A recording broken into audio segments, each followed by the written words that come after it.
Assalamualaikum warahmatullahi wabarakatuh. Bismillahirrahmanirrahim. Alhamdulillahi rabbil alamin. Wa bihi nasta'inu ala umurid dunya waddin. Wassalatu wassalamu ala asyrafil anbiya'i wal mursalin.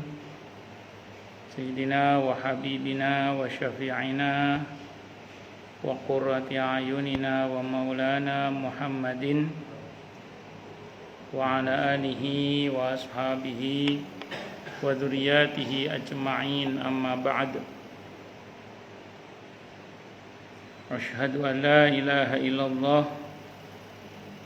wa asyhadu anna Muhammadar Rasulullah wa ufawwidu amri ilallah, innallaha basirum bil ibad. Hasbiyallahu la ilaha illa huwa alaihi tawakkaltu wa huwa rabbul arsyil azim. Qala Allah ta'ala fi kitabihil karim hikayatan an nabiyillahi Musa alaihi salam, Rabbi syrah li sadri wa yassir li amri wahlul 'uqdatam min lisani yafqahu qawli. Para alim, para asatid, para asatidah, para bapak dan ibu sekalian, hafidhoni wa hafidhakumullah, bil khusus segenap pengurus Majelis Ta'lim Sabilul Muhtadin, yang semoga pengurusnya dan jamaahnya selalu dalam naungan rahmat, barokah, perlindungan serta bimbingan Allah Subhanahu wa taala. Amin, Allahumma amin insyaallah. Allahumma inna nas'aluka ilman nafi'ah wa rizqan thayyiba wa amalan mutaqabbala wa fatahallahu lana futuhal arifin. Allahumma inna na'udzubika min ilmin la yanfa' wa amalin la yurfa' wa qalbin la yakhsha' wa du'a'i la yusma'. Allahumma ati anfusana taqwaha wa zakkiha anta khairum man zakkaha anta waliyuha wa maulaha. Amin, Allahumma amin insyaallah. Ini Jumat ketiga nggih. Nggih, monggo silakan. Mau nanya napa monggo. Monggo kalau ada. Nggih, Pak, salat maji monggo.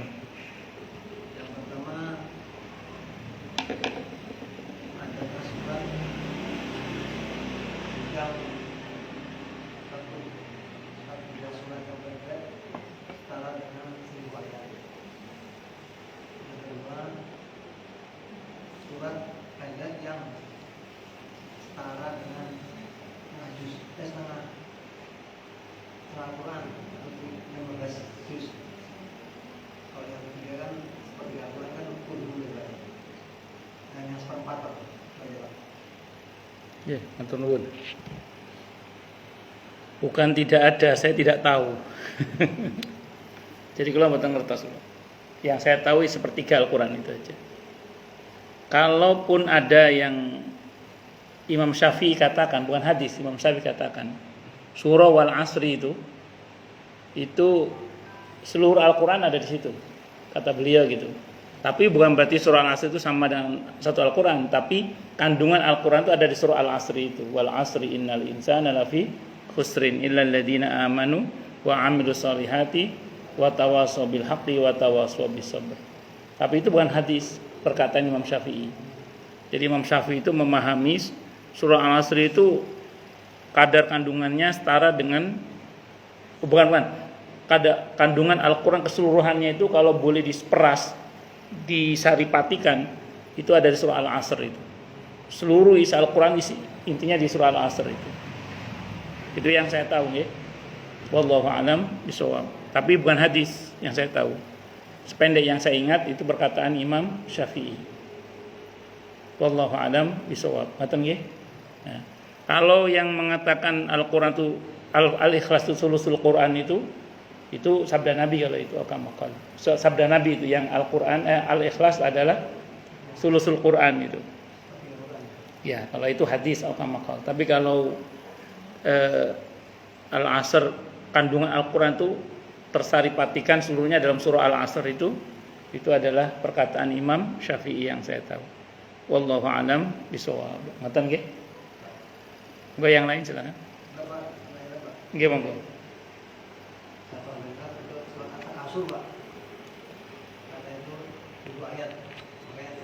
Wah, itu yang saya bilang saya tidak tahu. Oke. Ngerinya kalau saya jawab ngawur nanti saya. Jadi yang saya tahu saya belum tahu. Ngoten nggih? Nggih. Monggo yang lain silakan. Monggo Pak Sugeng. Kalau kita baca Al-Quran, kalau menurut mencatat surat saja, Nggih. itu kalau tidak sujud sawi ada bacaan yang untuk menggantikan sujud sawi ada. Bagus. Pertama begini. Kalau kita baca ayat sajadah, disunnahkan bukan diwajibkan gitu. Bagi yang membaca maupun yang mendengarkan, baik di dalam maupun di luar salat, untuk sujud. Namanya sujud tilawah. Namun hukumnya tidak wajib karena Nabi kita Muhammad SAW pernah dengan sengaja membaca ayat sajadah dan beliau tidak sujud. Sampai situ hadisnya. Ngoten nggih, au kama qala.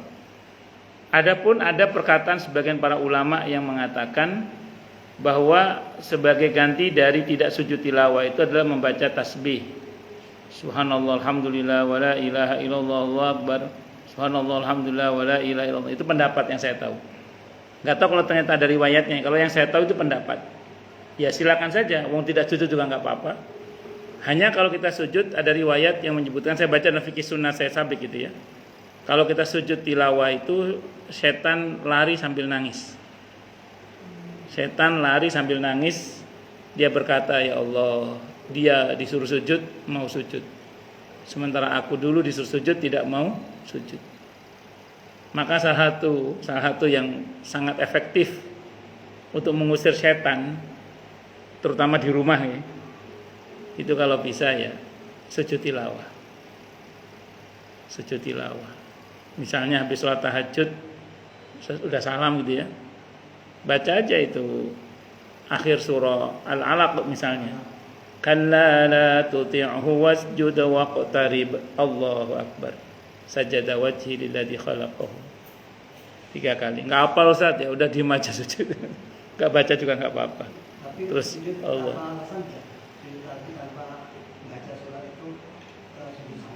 Oh, sujud apa dulu? Kan kita ini tidak boleh sembarangan sujud. Sujud apa dulu? Yang dalam Islam itu yang disyariatkan kan pertama sujud tilawah. Yang kedua sujud syukur. Sujud syukur ini karena mendapat nikmat. Hanya sujud syukur ini kalau dalam sholat tidak disyariatkan kecuali menurut kaul yang sedikit dari mazhab Hambali. Jadi kalau sujud syukur di dalam sholat tidak disyariatkan kecuali menurut sebagian kecil dari pendapat dari penganut mazhab Hambali. Sujud syukur. Kalau di luar sholat, ya disyariatkan sujud syukur itu. Nah sekarang pertanyaannya sujud apa?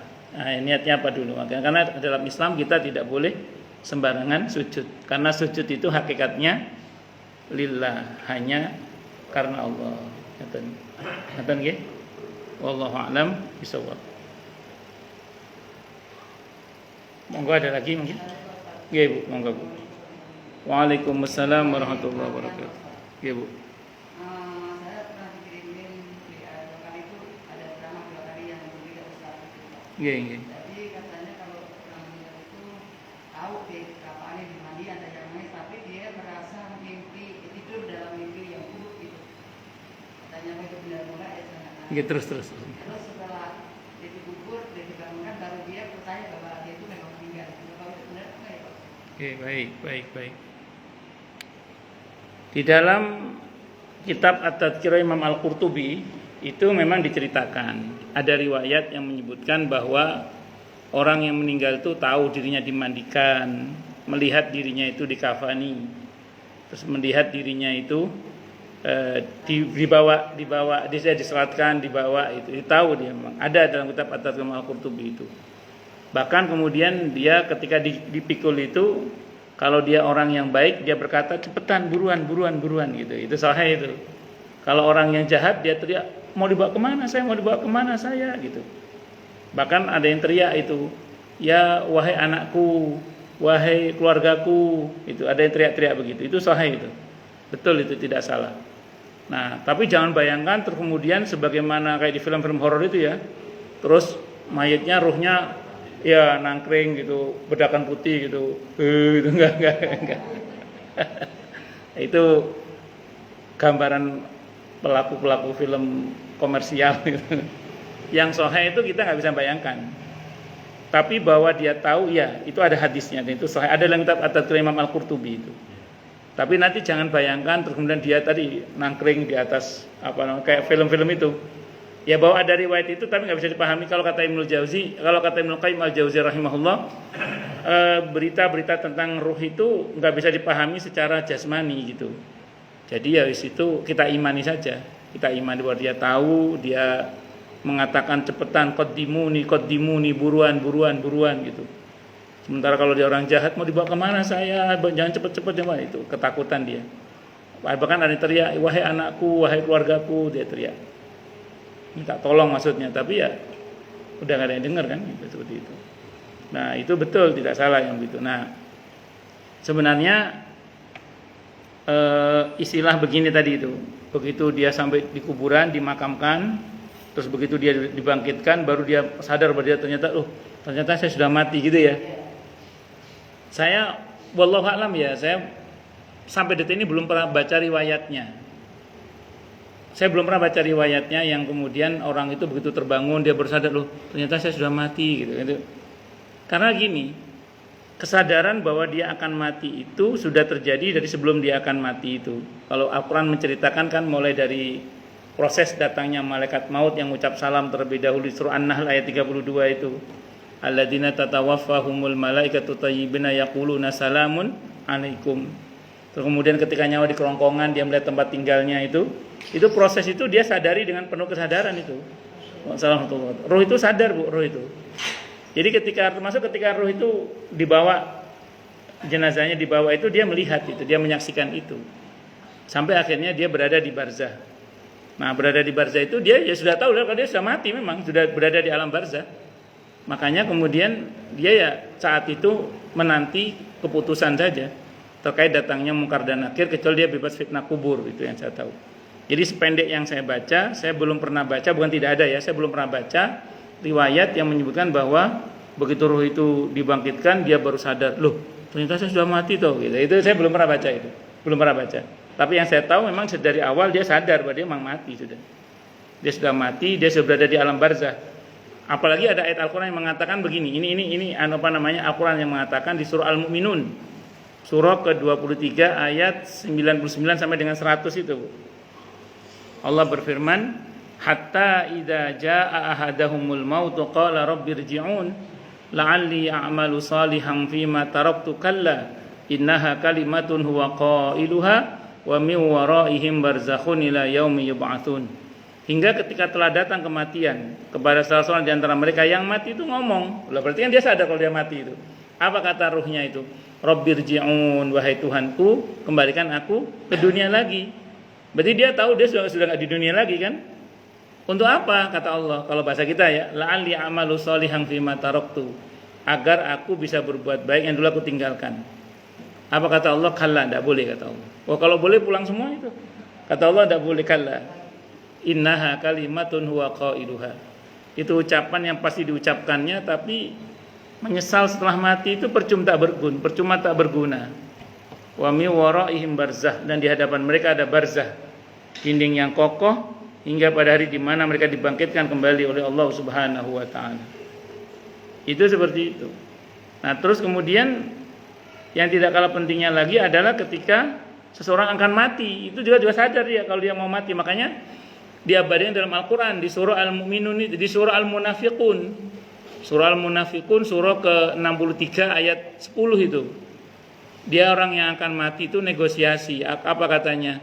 Laula akhartani ila ajalin qarib fa asaddaqa wa akum minas solihin. Ya Allah, andaikan kematian saya ditunda sebentar saja, saya mau sedekah dan menjadi hamba-Mu yang soleh. Jadi dia negosiasi berharap agar kematian ditunda. Tapi ayat 11-nya Allah menyatakan kematian itu tidak bisa ditunda walaupun cuma sesaat. Itu. Makanya terus kemudian berarti orang yang akan mati pun sadar kalau dia mau mati kan. Ya berarti orang itu gak akan kaget lagi ketika dia sudah mati dan berada di alam kubur. Kenapa? Karena dia sudah sadar dari sejak itu seperti itu. Justru sebenarnya Bu, orang itu akan betul-betul tersadar dan terbangun itu ketika dia mulai menyadari bahwa dia sudah mati itu. Nah, jadi kematian itulah kesadaran yang sebenarnya. Cuman masalahnya pas sadar apa yang dia lihat. Jangan sampai masuk dalam ayat kalla saufa ta'lamun, thumma kalla saufa ta'lamun, kalla law ta'lamuna ilmal yaqin, yang dilihat la tarawunnal jahim. Jangan sampai kita ini begitu mati yang dilihat malah neraka, naudzubillah, jangan sampai. Mudah-mudahan untuk kita surga ya. Amin. Allahumma amin.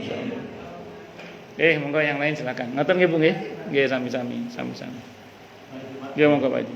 Mengenai hadis yang mengatakan bahwa jangan ada mengenai agama yang sekarang di dunia Pak, saudara kita itu Pak.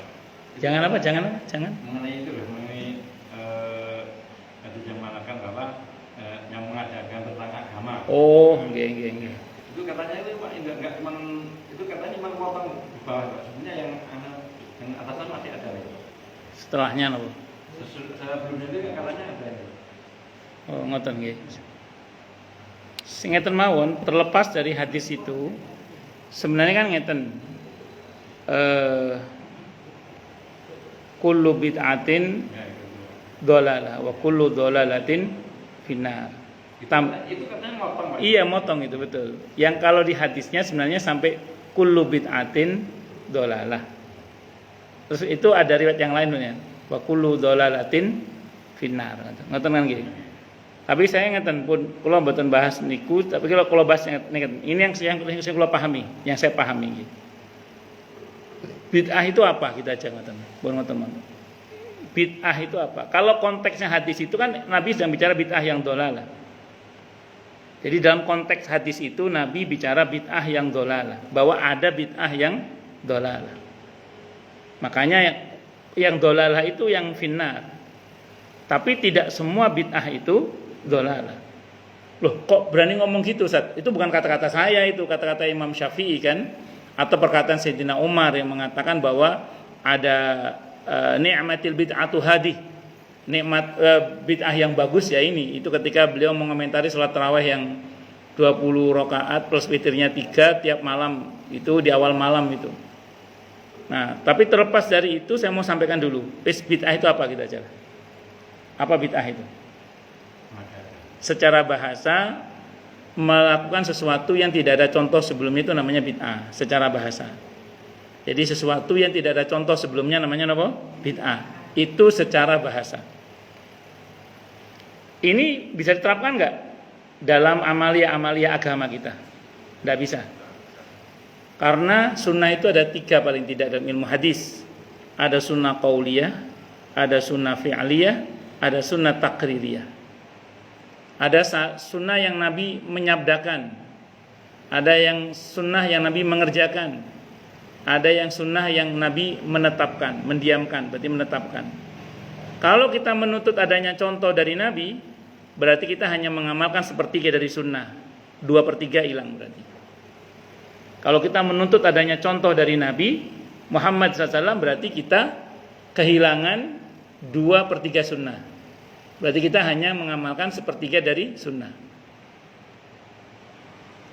Karena, lanjutannya ya, karena ada banyak hal yang Nabi tidak melakukan tapi nyata-nyata disyariatkan. Contoh, Nabi hajinya apa? Qiron. Terus yang Nabi perintahkan pada sahabat haji apa? Tamattu. Haji ifrad boleh enggak? Boleh, Nabi juga mensyariatkan. Pun, 1. Contoh yang lain, yang kedua misalnya, Nabi Nabi kita Muhammad SAW hajinya berapa kali? Sekali. Umatnya berapa kali? Berkali-kali.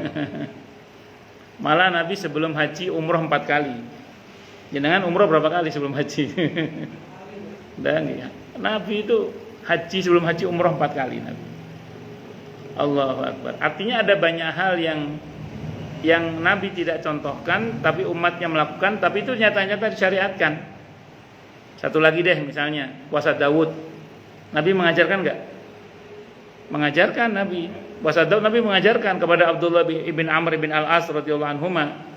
Nabi melakukan enggak? Enggak. Nabi tidak melakukan puasa Daud. Nabi memuji puasa Daud, tapi Nabi tidak mengamalkannya. Tapi Nabi mengajarkan kepada para sahabat. Nabi puasanya sendiri ada beliau. Itu seperti itu. Nah, makanya saya ulang, dalam hal ini tidak seluruhnya kemudian yang tidak Nabi contohkan berarti bid'ah. Nah, disinilah Pak, sebagian kawan-kawan kita itu salah Pak. Karena selalu, mohon maaf, terutama yang kurang ngaji ya. Kalau yang sudah ngaji sih udah nggak nanya ini. Biasanya kalau yang ngajinya kurang, mesti pertanyaan gini, ada contohnya dari Nabi enggak? Enggak, contoh Pak kadang. Kalau dalil masih mending, kalau dalil masih mending Pak, kalau dalil. Ini enggak ada contohnya dari Nabi enggak? Nabi melakukan enggak? Ada contoh dari Nabi enggak? Saya pastikan orang yang selalu bertanya begitu kurang ngajinya itu. Enggak, saya mau ngomong goblok enggak tega gitu aja. Kurang ngajinya gitu. Ya itu seperti itu. Dia itu kurang ngajinya. Karena kalau dia sudah ngaji, dia enggak akan ngomong gitu. Yang dia omongkan adalah ada dasarnya enggak. Nah, ini Pak mau saya teruskan.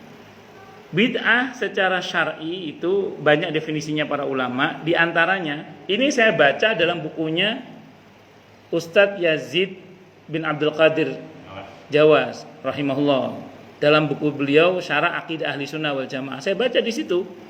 Beliau mengutip pernyataan Al-Imam Ahmad Ibnu Taimiyah rahimahullah. Apa kata Ibnu Taimiyah rahimahullah tentang bid'ah? Bid'ah itu adalah segala sesuatu yang tidak ada dasar syariatnya, kata beliau gitu. Wes, pertanyaannya, apa dasar syariat kita itu Pak?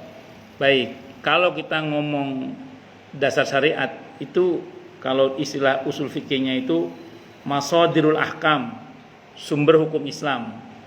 Secara umum sumber hukum Islam itu dibagi berapa? 2. Ada nakli, ada akli.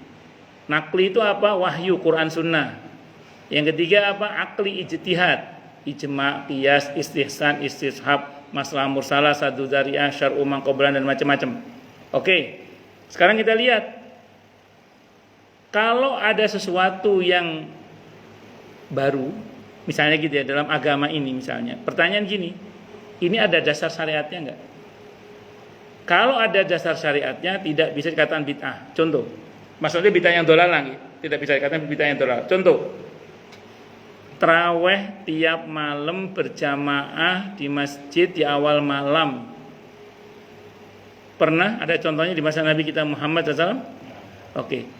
Apa dasar hukumnya Pak? Dasar hukumnya adalah ijma' sahabat. Sayyidina Umar berpunya pemikiran, ini hukum tarawih sudah final.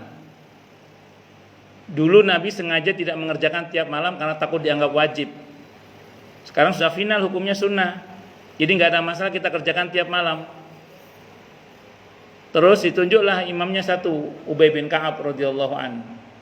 Tiap malam 20 rakaat plus 3 rakaat witirnya. Berarti apa ini?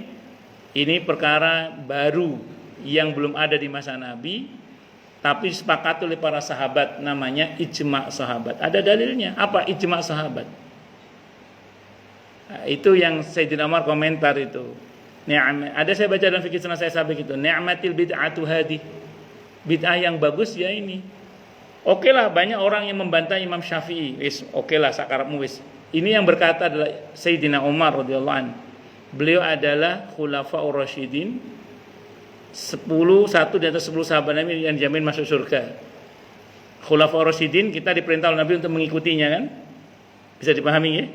Nah, sampai sini jelas kan bahwa ternyata yang mengatakan bid'ah yang bagus itu Sayyidina Umar. Perkataan saya bisa dicek di dalam fikih sunnah Sayyid Sabiq berkaitan dengan salat tarawih itu. Saya kalau ngomong gini, ada sebagian kawan kita masih membantah juga dengan mengatakan begini. Tapi kan tarawih kan memang sudah ada di masa Nabi. Oh iya, tapi praktek tiap malam 20 rakaat pimpin satu imam di awal malam itu pernah terjadi nggak di masa Nabi? Gitu loh. Nah, contoh yang lain misalnya pembukuan Al-Quran, Pak.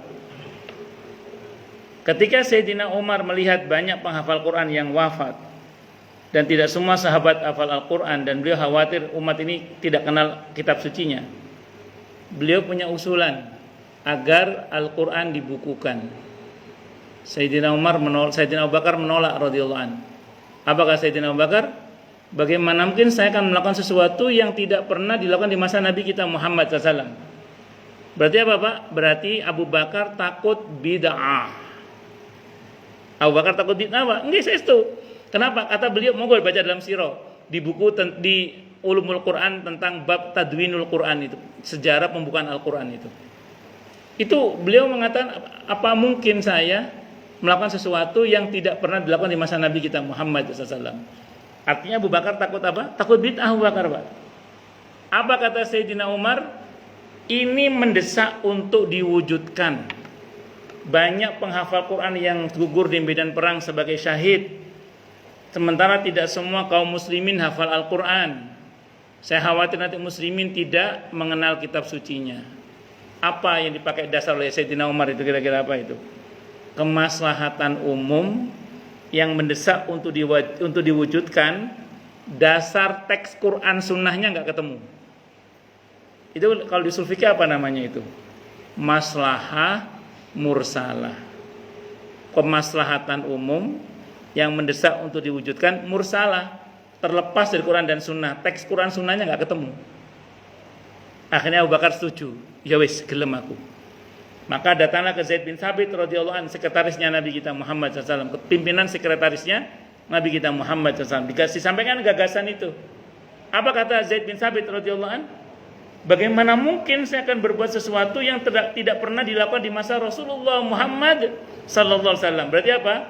Zaid bin Thabit radhiyallahu anhu takut bid'ah juga, Pak. Sama, takut bid'ah beliau. Takut bid'ah juga beliau. Apa? Abu Bakar menjelaskan, Sayyidina Umar menjelaskan dengan dasar maslahah mursalah tadi itu. Akhirnya apa kata Zaid bin Thabit? Oke, saya setuju.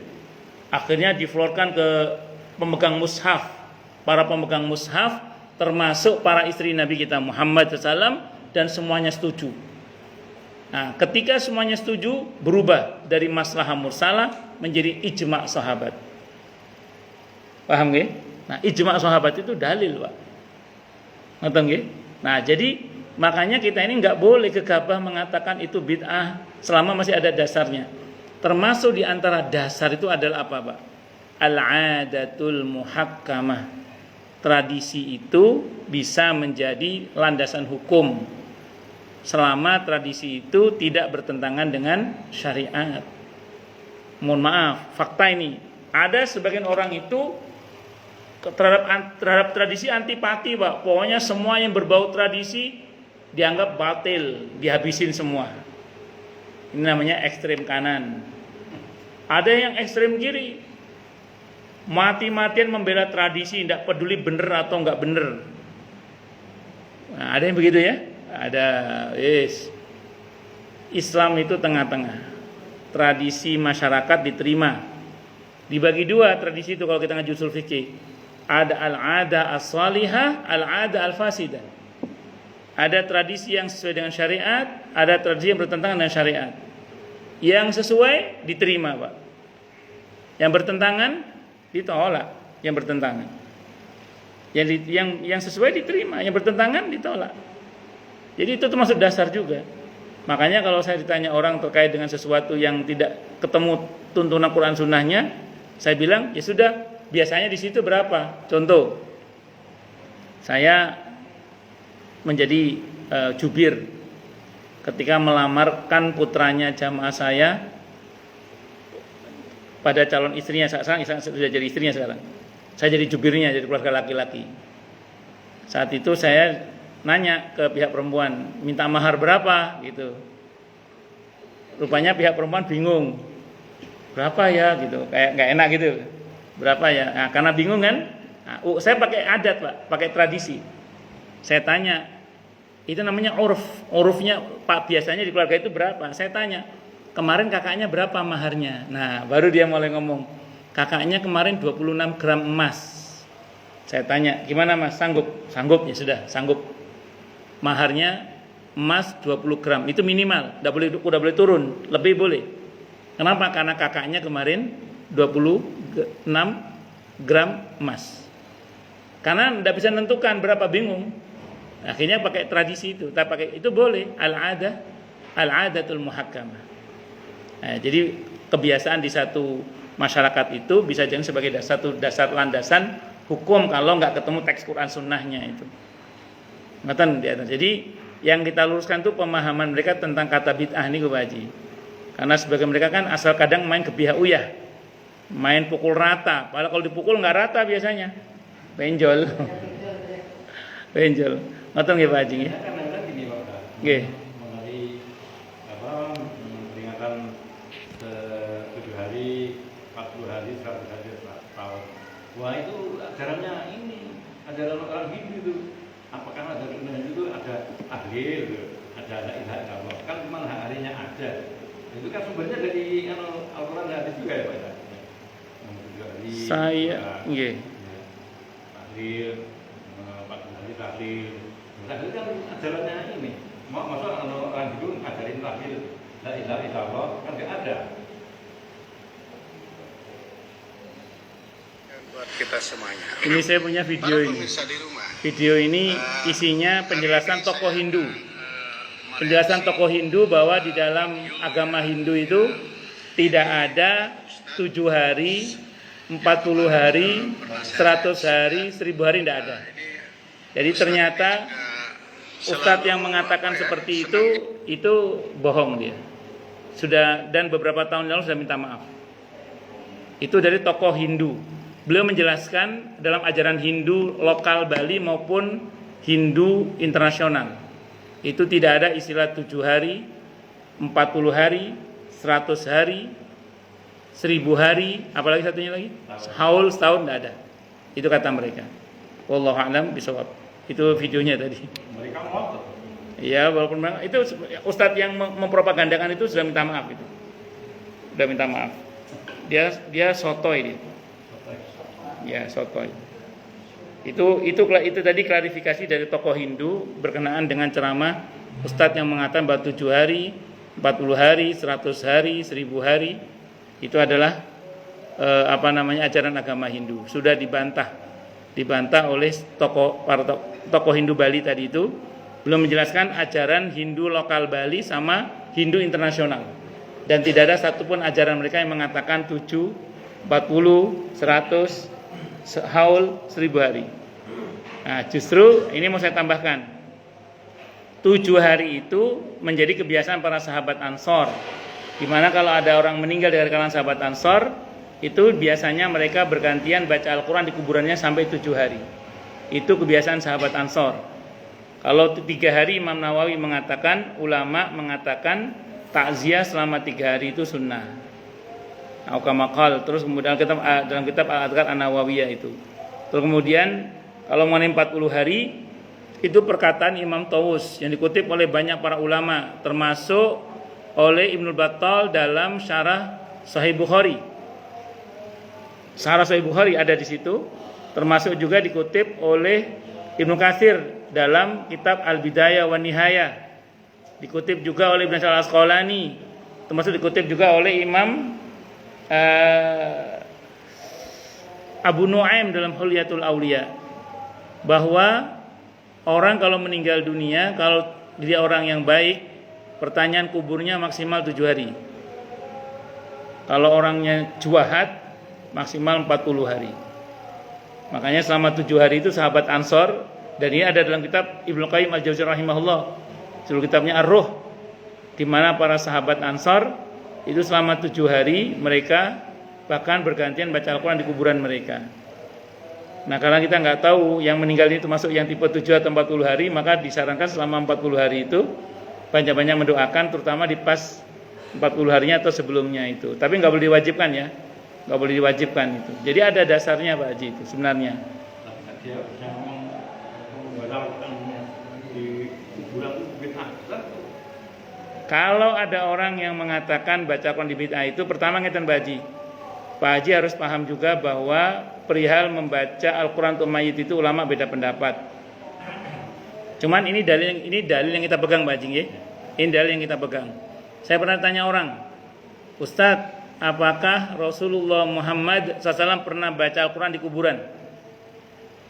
Saya tanya gitu, saya jawab pernah. Hadisnya ada dalam kitab Riyadhus Shalihin. Hadisnya muttafaqun alaih Bukhari Muslim.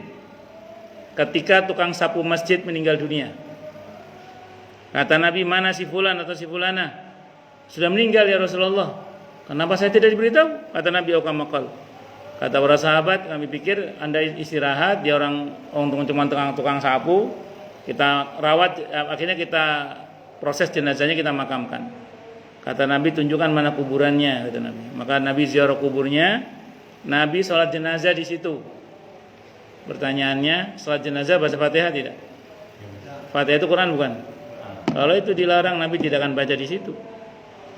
Paham nggak buatan? Tapi jangan salah Pak, mereka ngeyel loh Pak. Ngomong ke saya gini, berarti yang boleh hanya Fatihah saja. Ngomong gitu dia. Berarti yang boleh hanya Fatihah saja. Oh, sakarepmu, saya bilang gitu. Sakarepmu wes. Saya bilang gini, kalau itu kan kaidah kamu, saya bilang. Kalau kaidah kami nggak begitu. Kalau sebagiannya boleh, berarti keseluruhannya boleh. Kan gitu rumusnya itu. Kan mereka selama ini sering nuntut Pak. Ada nggak contoh bahwa Nabi baca Quran di kuburan? Saya jawab ada, hadisnya muttafaqun alaih Bukhari Muslim. Ada dalam kitab Riyadhus Shalihin. Cuman kan kadang orang main tuduh aja, Nabi tidak pernah mencontohkan, tidak ada dalilnya.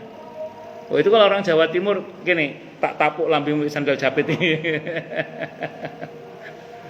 Itu sampai dia nggak mau salat di masjid yang ada kuburan. Kalau masjid yang kita salat di dalam masjid bukan kuburan, bukan kita tujukan ke orang yang mati. Itu ya kan Pak? Okay. Kalau memang mau dibatalkan orang yang sholat yang di dalamnya ada masjidnya, di dalam masjid ada kuburannya, berarti di Nabawi batal semua itu. Itu katanya itu kecualian. Pengecualian, tapi gini, kalau dia mau mengatakan pengecualian, yang berhak mengecualikan yang punya syariat. Nah, oke, gini Pak. Andaikan di Raudhah itu isinya hanya Rasulullah Muhammad SAW, itu pengecualian memang Pak. Saya ulang ya, andaikan di Raudhah itu hanya Rasulullah Muhammad SAW, itu pengecualian, betul tidak salah itu. Karena para nabi itu dimakamkan di mana beliau wafat.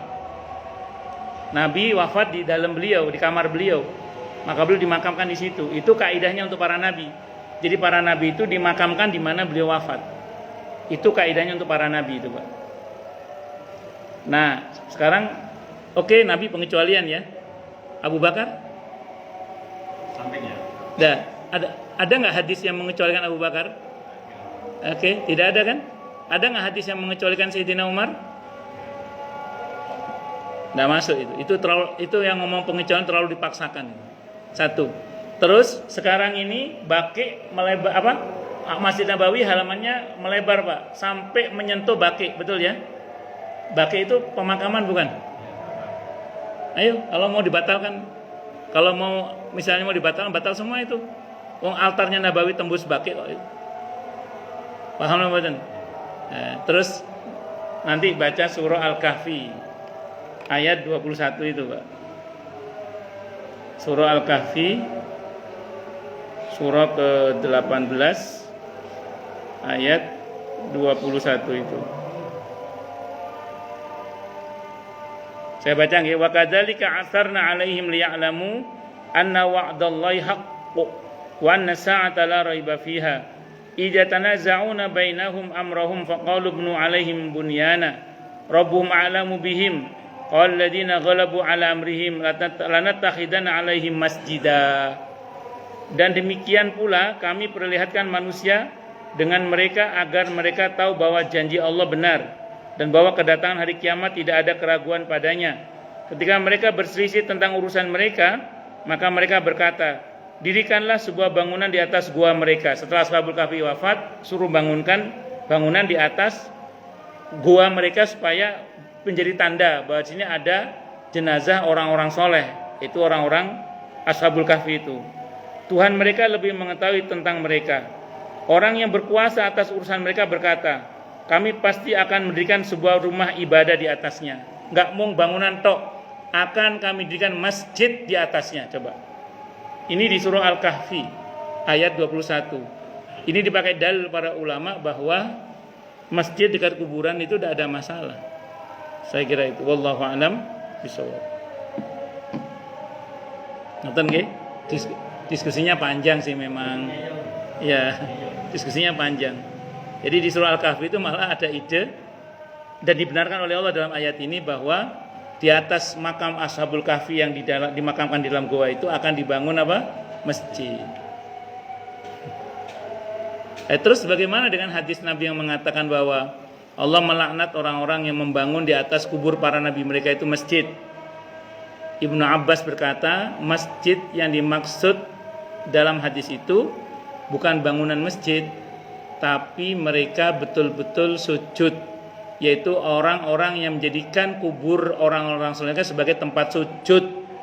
Jadi mereka berbuat syirik maksudnya. Sujud ke kuburan itu maksudnya. Jadi bukan bangunan masjid, bukan.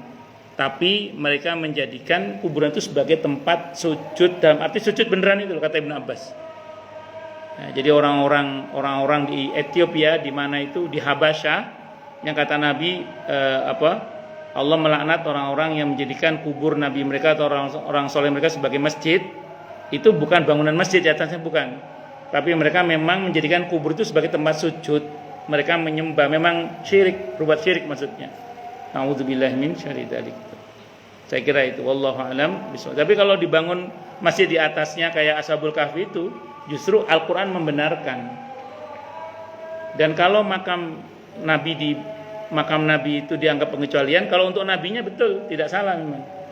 Tapi tidak berlaku untuk Abu Bakar As-Siddiq radhiyallahu anhu karena dibutuhkan dalil pengecualian itu nanti.